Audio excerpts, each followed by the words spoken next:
रामपाल जी दावेदारी पेश नहीं की, नामांकन भर दिया, फिर वापस ले लिया, आखिर पूरी कहानी क्या है? तो भारतीय जनता पार्टी बहुत बड़ा परिवार है और कहीं कहीं छोटी मोटी नाराजगी हो जाती है तो परिवार में बैठ के समझते हैं। अरे ऊपर से बड़े पदाधिकारियों का आशीर्वाद हुआ और मैंने तय स्वीकार कर लिया, नामांकन वापस ले लिया। देखने के लिए सब आते हैं, लेकिन स्कूल ड्रेस का था पिपलोदी में, झालावाड़ में, वसुंधरा जी का एरिया था। क्या दिया वसुंधरा जी ने बताओ? कहाँ का देखे भाई 1 लाख दिया, 50,000 दिया, 5 6 हम पेट भरो वो न भरो ना। नरेश मेरे 15 दिन बुक करोगी, एक दिन बर्थ जाओ जी मैं कहा चला जाओ 15 दिन तक जनता के लिए बुक करोगी। योग में जो भारतीय जनता पार्टी कम से कम 30 से 35,000 वोटों से जीत के बताएंगे, ये दावेदारी हमारी। चैलेंज करें, हम शर्त भी लगाने की। दावेदारी हर कोई जता रहा है, लेकिन दूसरे नंबर पर कौन रहेगा अगर पहले नंबर पर बीजेपी रहती है? अब देखो दूसरे नंबर में तो पता नहीं खिचड़ी हो रही है, क्या होगा क्या नहीं होगा, पर भारतीय जनता पार्टी जीत रही है।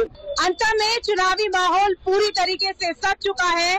फिलहाल हम मांगरोल में मौजूद हैं। अब से कुछ ही देर पहले सीएम भजनलाल शर्मा, पूर्व सीएम वसुंधरा राजे भी यहाँ पर आए थे, जिन्होंने बीजेपी प्रत्याशी मोरपाल सुमन के समर्थन में सभा की, रोड शो किया।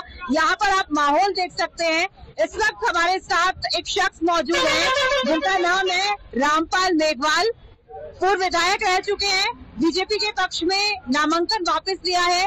लेकिन क्या कारण रहे कि नामांकन भरा फिर वापस लिया और दावेदारी भी पेश नहीं की थी? चलिए सीधे बातचीत करते हैं। रामपाल जी दावेदारी पेश नहीं की, नामांकन भर दिया, फिर वापस ले लिया, आखिर पूरी कहानी क्या है? भारतीय जनता पार्टी बहुत बड़ा परिवार है और कहीं कहीं छोटी मोटी नाराजगी हो जाती है तो परिवार में बैठ के समझते हैं। अरे ऊपर से बड़े पदाधिकारियों का आशीर्वाद हुआ और मैंने तय स्वीकार कर लिया, नामांकन वापस ले लिया। अब मैं मोरपाल जी सुमन के पक्ष में दिल खोल के काम कर रहा हूँ और मोरपाल जी जीतेंगे। 14 तारीख को देख लेना आप। ठीक है, रिजल्ट तो जो आएगा वो आएगा, लेकिन एक सवाल यहाँ पर ये है, जो लोग दावेदारी जता रहे थे उसमें आपका नाम बहुत ज्यादा प्रमुखता के साथ नहीं था। जब आपने नामांकन भरा उसके बाद आप फील्ड में भी बहुत ज्यादा नजर नहीं आ रहे थे। ऐसी क्या वजह आपकी थी कि आपने नामांकन भरा? मैंने 5 मिनट भी रेस्ट नहीं किया।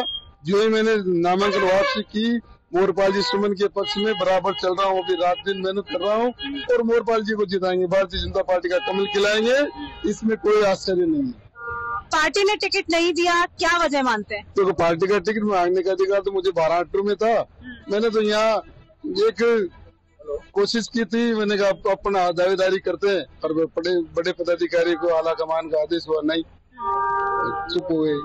कास्ट फैक्टर माना जाए क्योंकि अनुसूचित जाति के काफी वोट है यहाँ पे, इस वजह से आपने सोचा कि दावेदारी तो पेश करनी चाहिए। तो भारतीय जनता पार्टी एससी समाज में बहुत अच्छा काम करती है। जब मैं विधायक था 13 से 18 में, तो हम 34 में से 32 सीधे भारतीय जनता पार्टी के विधायक थे, 2 थे वो भी निर्दलीय थे। कांग्रेस को एक भी विधायक उस समय नहीं मिला था 13 से 18 में।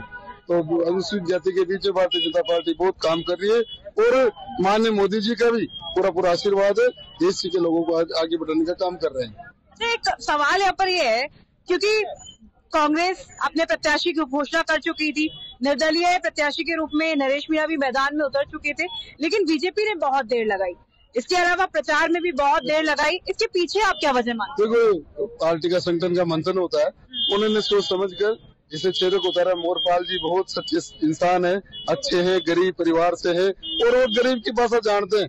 जिनके पैर पटे न बीवाई हुए, क्या जाने पीर पराई, तो उनको याद है गरीबी कैसी होती है।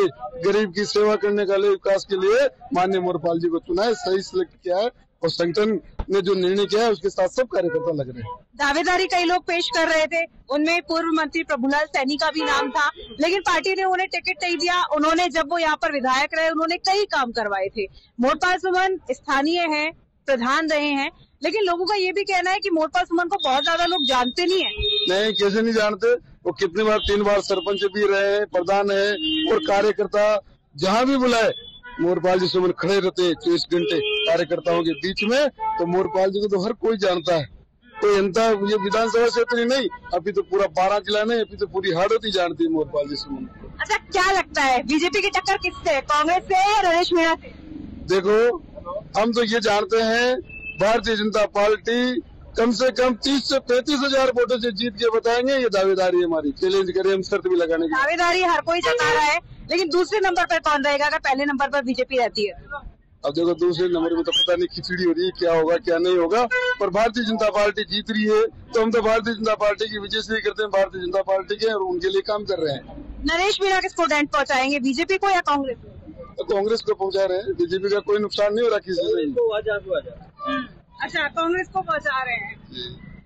प्रमोद जैन भाया जिस तरीके से प्रचार कर रहे हैं, आरोप लग रहे हैं पैसे बांटने के भी, उस पर क्या कुछ कहना है? सीधा है, दुनिया को पता है, ये कोई अंता 12 की धरती नहीं, पूरे राजस्थान जानता है, पूरा भारत जानता है कांग्रेस का कार्यकाल कैसा रहा है। जनता सोच समझ के वोट दे रही है, वो जानती है। अभी जो सरकार है, डबल इंजन की सरकार है, भारतीय जनता पार्टी का विधायक बनेगा, विकास करवाएगा। बिल्कुल, भारतीय जनता पार्टी का विधायक बनेगा, ऐसा उनका कहना है। और भी लोग हैं, उनसे भी बातचीत कर लेते हैं। आपका क्या नाम है? कार्यकर्ता है विकास शर्मा। क्या लगता है कौन जीतेगा? मोरपाल सुमन जीतेंगे। वजह क्या मानते हैं? वजह यह है कि 8 दिन तक मतलब यहाँ स्थानीय प्रत्याशी की मांग थी और ये जो टिकट दिया है इनको बाउले के हिसाब से दिया है। और जब भी प्रभुलाल जी आए थे तो इन सभी लोगों का करना था कि भाई हमारा प्रत्याशी हमारे बीच रमाड़ी विधानसभा का होना चाहिए मतलब। लेकिन ये आपको नहीं लगता, मैंने रामपाल जी से भी पूछा कि बीजेपी ने मैदान में आने में बहुत देर लगा दी? देर लगाने का कारण सोच समझ के उन्होंने जो फैसला किया वो बहुत सही किया है। मतलब तो मोरपाल जी सुमन एक किसान का बेटा है और एक किसान की पीड़ा को अच्छी तरह से समझ पाएंगे और हमारी जो भी समस्या होगी उनको मुख्यमंत्री महोदय तक पहुंचाएंगे और हमारी समस्या का समाधान अवश्य करवाएंगे। अच्छा, चूंकि यहाँ पर बीजेपी के बहुत सारे कार्यकर्ता हैं, एक आरोप ये भी लगता है कि कंवरलाल मीणा को पार्टी बचा सकती थी पर बचाया नहीं और सजा कम करवाई जा सकती थी, उस पर आपका क्या कहना है?